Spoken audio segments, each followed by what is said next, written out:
चंद्रयान 3 को लेके हमारी डिपार्टमेंट ऑफ साइंस ने यहाँ पे बताया है कि वो चंद्रयान 3 को अगस्त इसी साल के 2022 में ही लॉन्च करने वाली है, एग्जीक्यूट करने वाली है। तो दोस्तों हम लोग अपनी आज की इस वीडियो में चंद्रयान 3 के बारे में ही डिस्कस करने वाले हैं सारी बातें। स्वागत है आप सभी का स्टडी आईएएस की एक और नई वीडियो में। लेकिन इससे पहले हम लोग डिस्कस करते हैं चंद्रयान 2 के बारे में कुछ बातें। ओके, आगे वीडियो में भी इन डिटेल भी एक्सप्लेन करूंगा एक एक बातें चंद्रयान 3 चंद्रयान 2 के बारे में। लेकिन स्टार्टिंग का थोड़ा सा आपको यहाँ पे समरी सी दे देता हूँ कि आगे आपको समझने में आसानी होगी।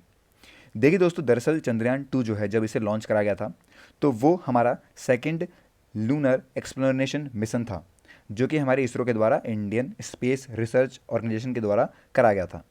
चंद्रयान 1 भी करा गया था, उसके बाद फिर चंद्रयान 2 करा गया, जो कि काफ़ी हद तक यहाँ पे सक्सेसफुल रहा था। पूरी तरीके से नहीं था, लास्ट में जाके कुछ गलतियाँ हो गई थी। ओके, लेकिन हाँ, हमारी वहाँ पे काफ़ी बड़ी अचीवमेंट रही थी कि हम, आप कह सकते हैं, इंडिया की तरफ से इतना बड़ा जो मिशन था ये काफ़ी हद तक सक्सेसफुल हमें देखने को मिला था। ओके, अब इसी तरीके से यहाँ पे चंद्रयान 3 के बारे में भी है, लेकिन इसके अंदर कुछ चीज़ों को चेंज करा गया है, मतलब कि कुछ चीज़ों का अलग से ध्यान रखा गया है। उसके बारे में हम लोग वीडियो में आगे डिस्कस करेंगे।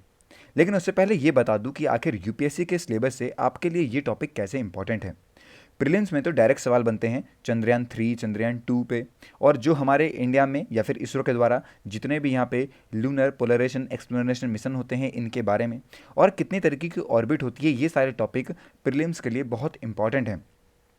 वहीं दोस्तों मेंस की बात करूँ तो स्पेस टेक्नोलॉजी, चंद्रयान 3 मिशन, उसके क्या सिग्निफिकेंस है, ऑर्बिट और ऑर्बिट के क्या सिग्निफिकेंस है, ये सारे टॉपिक मेंस में भी हमारे लिए बहुत इंपॉर्टेंट होते हैं।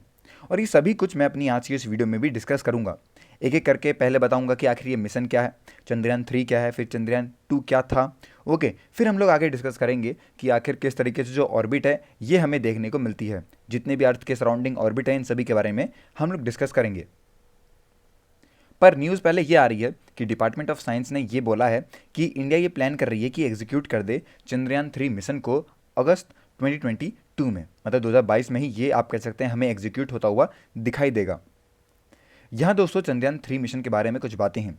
जैसे कि पहले आपको बता दूं कि चंद्रयान 3 जो है वो चंद्रयान 2 के बाद आ रहा है, और चंद्रयान 2 जो आया था वो आपका जुलाई 2019 में हमें देखने को मिला था। ओके, अब बिल्कुल सेम उस टाइम पे चंद्रयान 2 आया था, उस टाइम पे कुछ दिक्कत विक्रम लैंडर में कुछ दिक्कत आ गई थी, इस वजह से वो जो पूरा मिशन है ये सही तरीके से आप कह सकते हैं हमें देखने को नहीं मिला था।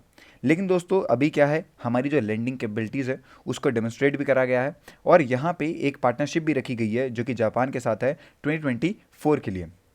इस बार दोस्तों जितने भी यहाँ पे ऑर्बिटर हैं और जितने यहाँ पे लैंडिंग मॉड्यूल है उन सभी को भी उसके अंदर रखा गया है। और दोस्तों ये भी बता दूं आपको बेसिकली क्या है कि जो हमारा जो ऑर्बिटर है वो इस टाइम पे लोडेड नहीं रहेगा, और जैसे कि कोई भी साइंटिफिक इंस्ट्रूमेंट के साथ जैसे कि चंद्रयान 2 में था, ये थोड़ा सा चेंज करा गया है। ओके, चंद्रयान 2 के टाइम पे जो आप कह सकते हैं ऑर्बिटर था उसके अंदर काफ़ी सारे साइंटिफिक इंस्ट्रूमेंट जिसे आप कह सकते हैं यूज़ किया जाता है कोई भी आप कह सकते हैं मेजरमेंट के लिए, उन्हें नहीं यूज़ करा गया है चंद्रयान 3 के अंदर। ओके दोस्तों, बेसिकली इनका यही काम रहता है कि ये आप कह सकते हैं लैंडर को मून तक लेके जाएंगे, और वहाँ पे आप कह सकते हैं कम्युनिकेट करवा पाएंगे लैंडर को, आप कह सकते हैं अर्थ के स्टेशन तक। ओके, तो ये काम रहता है ऑर्बिटर के साथ जितने भी साइंटिफिक इंस्ट्रूमेंट लगे रहते हैं उन सभी का। ओके, तो ये तो बातें होगी चंद्रयान 3 के बारे में कि आखिर किस तरीके से चंद्रयान जो 3 है इसका क्या काम है। यही काम है कि जो इसका रोवर है ये जो लूनर है उसके साउथ पोल पे जाके लैंड करेगा। ओके, अब बात करते हैं चंद्रयान 2 के बारे में, जो कि हमें आप कह सकते हैं इतना सही तरीके से सक्सेसफुल होता हुआ नहीं दिखाई देता है। चंद्रयान 2 के अंदर ऑर्बिटर था, लैंडर था और रोवर था, और ये सब कुछ जो थे वो पूरी तरीके से साइंटिफिक इंस्ट्रूमेंट के साथ लदे हुए थे। इनका मेन मकसद यही था कि मून की स्टडी कर सकें। जो ऑर्बिटर था दोस्तों वो यहाँ पे आप कह सकते हैं लगभग मून में 100 किलोमीटर तक ऑर्बिट कर सकता था, और जो दोस्तों लैंडर था और रोवर था ये आप कह सकते हैं अलग मॉड्यूल में थे जो कि यहाँ पे सॉफ्ट लैंडिंग करवाते मून के सरफेस पे। ओके, ऐसे ही दोस्तों जो इसरो था उसका नाम आप कह सकते हैं, जो लैंडर था, इसरो ने जो लैंडर था उसका नाम रखा गया था आप कह सकते हैं विक्रम साराभाई के नाम पे, विक्रम नाम था उसका। और दोस्तों इसके बाद यहाँ पे जो हमारा रोवर मॉड्यूल था उसका नाम रखा गया था प्रज्ञान, जिसका मतलब होता है विजडम। तो इस तरीके से यहाँ पे इन दोनों के नाम रखे गए थे।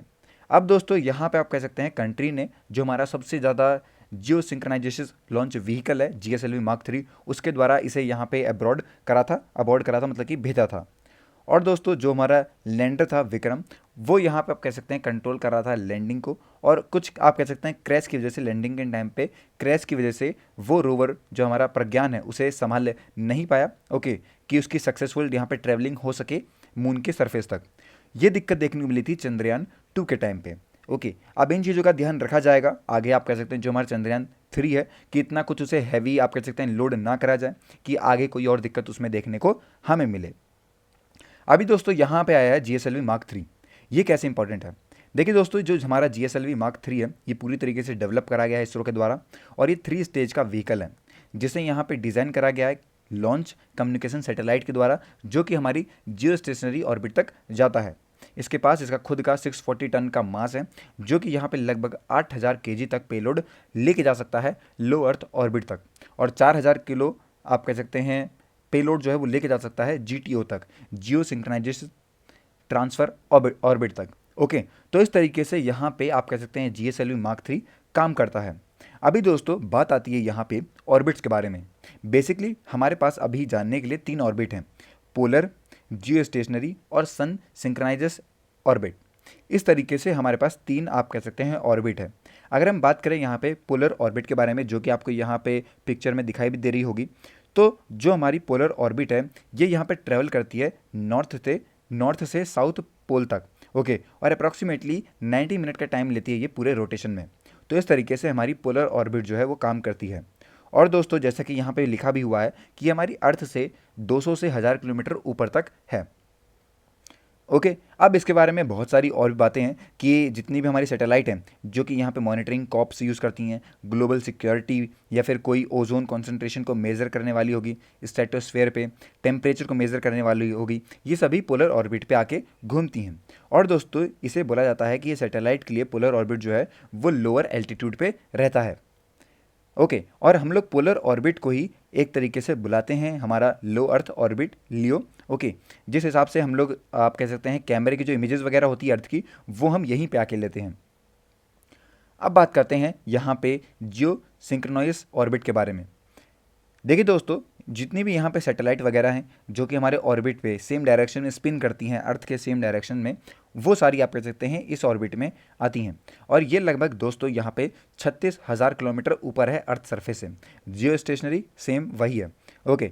अभी दोस्तों क्या है इसके बारे में और बता दूं कि जितनी भी आप कह सकते हैं हमारी जियो स्टेशनरी सैटेलाइट होती हैं जो कि अर्थ की फोर्स ऑफ ग्रेविटी से एग्जैक्टली आप कह सकते हैं एक्सेलरेट करती है, ओके, जिससे कि वो एक सर्कुलर मोशन में मूव कर सकें। बिल्कुल हमारे मून की तरह ही यहाँ पे भी आप कह सकते हैं सैटेलाइट रिवॉल्व करती हैं हमारी अर्थ के साथ।